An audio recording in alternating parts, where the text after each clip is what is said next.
When I left Christianity and religion and embraced atheism,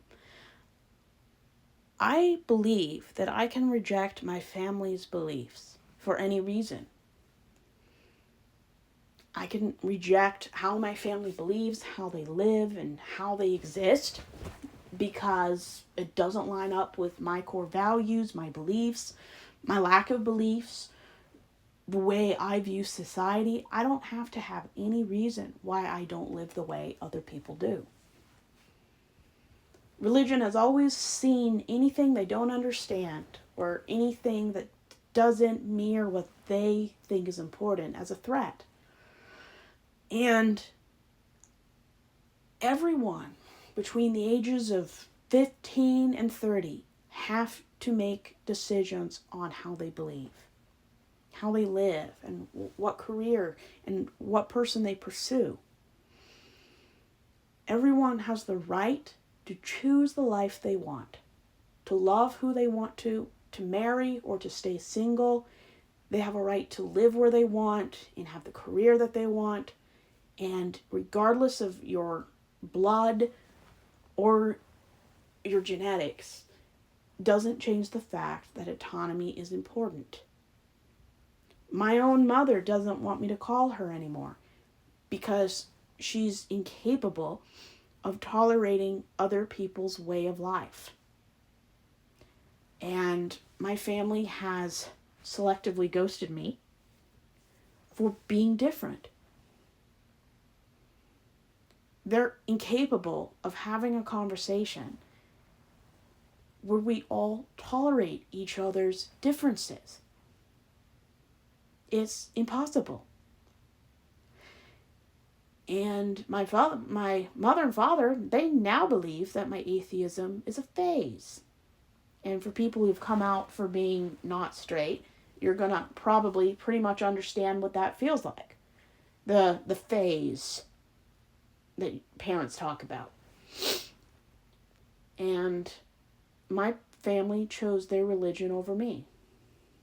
Kind of knew they would do that because they chose silence over talking about mental health issues. It's okay to be very different from your parents. It's okay to be similar to your parents. You don't have to be anything like anyone else.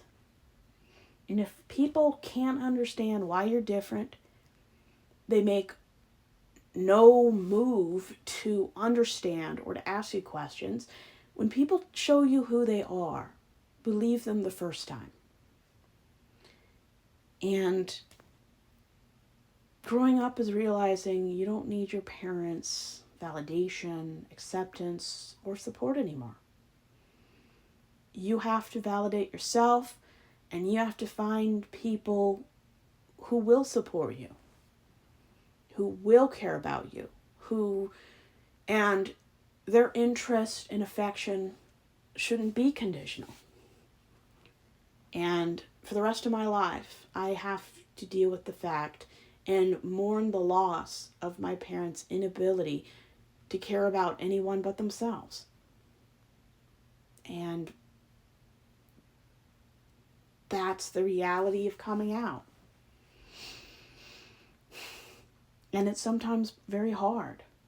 Sometimes parents punish you for being different and interesting, for having the courage to live an authentic life with integrity.